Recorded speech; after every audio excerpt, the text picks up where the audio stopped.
சரி, என் அன்பு பிள்ளைகளா, எல்லாரும் இங்க வாங்க, பக்கத்துல வாங்க. நான் உங்களுக்கு ஒரு கதை சொல்லப் போறேன். ஒரு கனவு. அதுக்கு என்ன விலை கொடுக்கலாம்னு என்னைக்காவது யோசிச்சிருக்கீங்களா? வாங்க, ரோசாஸ்ங்கிற ஒரு ஆசைகளின் ராஜ்யத்தோட கதைய இன்னைக்கு நாம பார்க்கலாம். மனச திறந்து வச்சுக்கிட்டு நான் சொல்றத நல்லா கேளுங்க. நம்மளோட கதை எங்க தொடங்குதுன்னா, கடலுக்கு நடுவுல ஒரு மரகத கல் மாதிரி பளபளன்னு மின்னிக்கிட்டு இருக்கிற ஒரு தீவுல. அந்த தீவுக்கு பேரு தான் ரோசாஸ். அங்க மேக்னிஃபிகோன்னு ஒரு சக்தி வாய்ந்த மந்திரவாதி அரசர் இருந்தாரு. அவரோட மந்திரத்தால தான் அந்த ராஜ்யமே உருவாச்சு. பாக்குறதுக்கு அடடா, அப்படியே ஒரு சொர்க்கம் மாதிரி இருந்துச்சு. அந்த ராஜா மேக்னிஃபிகோ மக்களுக்கு ஒரு சூப்பரான ஆஃபர் கொடுத்தாரு. ரொம்ப சிம்பிள். உங்க மனசுல இருக்கிற பெரிய ஆசைகளை என்கிட்ட கொடுத்துடுங்க, நான் அதை பத்திரமா பாத்துக்கிறேன். மாசா மாசம் சில ஆசைகளை நான் நிறைவேத்துறேன்னு சொன்னாரு. இத கேட்டா எப்படி இருக்கும்? கவலைப்பட தேவையில்ல, ஏமாற்றமும் இருக்காது. ஆனா இது ஒரு இனிப்பான விஷயம்னு அந்த மக்களுக்கு அப்போ தெரியல. ஆனா இதுல ஒரு சிக்கல் இருந்துச்சு. ஒரு பெரிய சிக்கல். என்ன தெரியுமா? ஒருத்தர் அவங்களோட ஆசைய ராஜா கிட்ட கொடுத்துட்டா அந்த ஆசைய அவங்க மொத்தமா மறந்துடுவாங்க.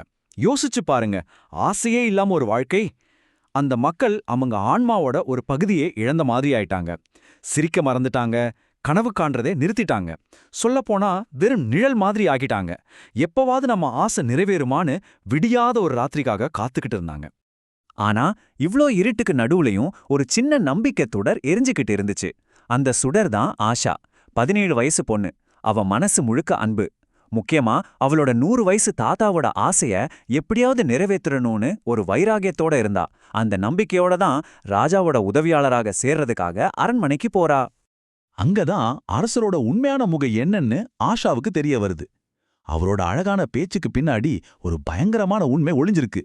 ராஜா என்ன சொல்றாருன்னா, உன் தாத்தாவோட ஆசை அடுத்த தலைமுறைக்கு ஒரு உத்வேகத்தை கொடுக்கும், அது ஒரு புரட்சியே உண்டாக்கலாம். என் ராஜ்யத்துக்கு ஆபத்தான எந்த ஆசையும் நான் நிறைவேற்ற மாட்டேன்னு சொல்றாரு.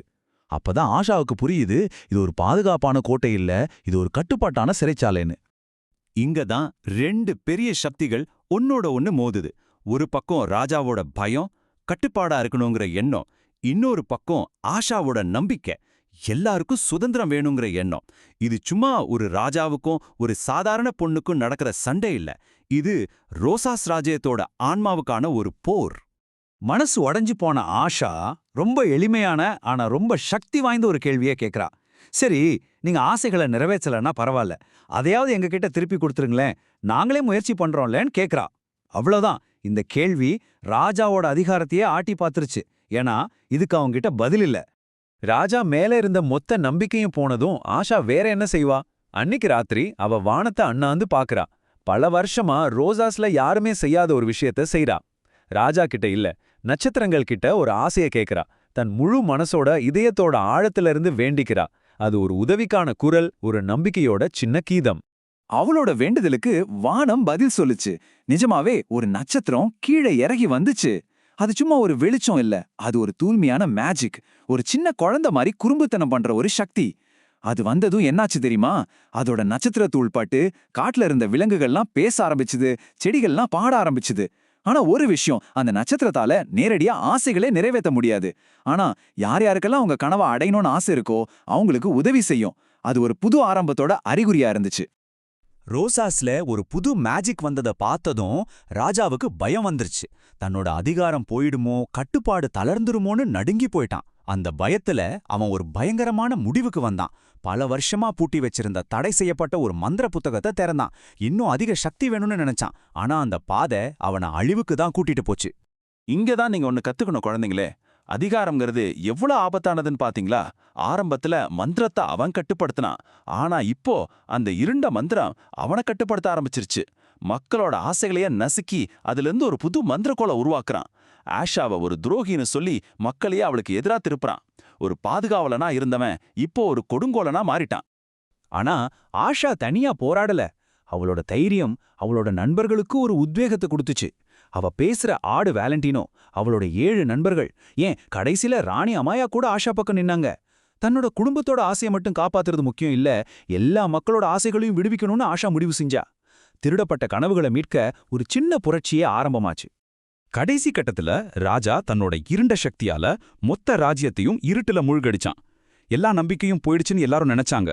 அப்போதான் ஆஷாவோட குரல் கேட்டுச்சு. அவ அப்பா சொல்லிக் கொடுத்த ஒரு உண்மையே அவளுக்கு ஞாபகம் வந்துச்சு. அத அவ மக்களுக்கு சொன்னா. நாம தான் நட்சத்திரங்கள். உண்மையான சக்தி ராஜா கிட்டயோ இல்ல அந்த குட்டி நட்சத்திரத்துக்கிட்டயோ இல்ல. அது நம்ம ஒவ்வொருத்தருக்குள்ளயும் இருக்குன்னு அவ புரிய வச்சா. அதை கேட்டதும் ரோசாஸ் மக்கள் எல்லாரும் ஒன்னா பாட ஆரம்பிச்சாங்க. ஒவ்வொருத்தரோட நெஞ்சுக்குள்ள இருந்தும் ஒரு சின்ன ஒளி நட்சத்திரம் மாதிரி வெளியே வர ஆரம்பிச்சுது. அந்த நூத்துக்கணக்கான சின்ன சின்ன ஒளி ஒன்னு சேர்ந்து ராஜாவோட இருண்ட மந்திரத்தையே உடைச்சு எரிஞ்சுது. அவங்களோட கூட்ட நம்பிக்கை ராஜாவோட பயத்தை ஜெயிச்சுது. இதுல இருந்து என்ன தெரியுது? ஒருத்தரோட பயத்தை விட பலரோட நம்பிக்கை ரொம்ப சக்தி வாய்ந்தது. முடிவுல என்ன ஆச்சு? எந்த மந்திர சக்தியை வச்சு அவன் எல்லாரையும் கட்டுப்படுத்த நினைச்சானோ அதே சக்தி அவனையே விழுங்கிருச்சு. அவன் செஞ்ச அந்த மந்திர கோளுக்குள்ளேயே அவன் ஒரு கைதியா மாட்டிக்கிட்டான். பாருங்க, அடுத்தவங்க கனவை சிறைப்பிடிச்சவனுக்கு இதுதான் சரியான தண்டனை. ராஜா போனதும் சிறைப்பிடிக்கப்பட்ட எல்லா ஆசைகளும் அதுக்குரியவங்க கிட்ட திரும்பி போச்சு. இப்போ ரோசாஸ் மக்கள் சும்மா காத்துக்கிட்டு இல்ல, அவங்க கனவுகளை நனவாக்க உழைக்க ஆரம்பிச்சாங்க. ஒருத்தருக்கு ஒருத்தர் உதவி செஞ்சுக்கிட்டாங்க.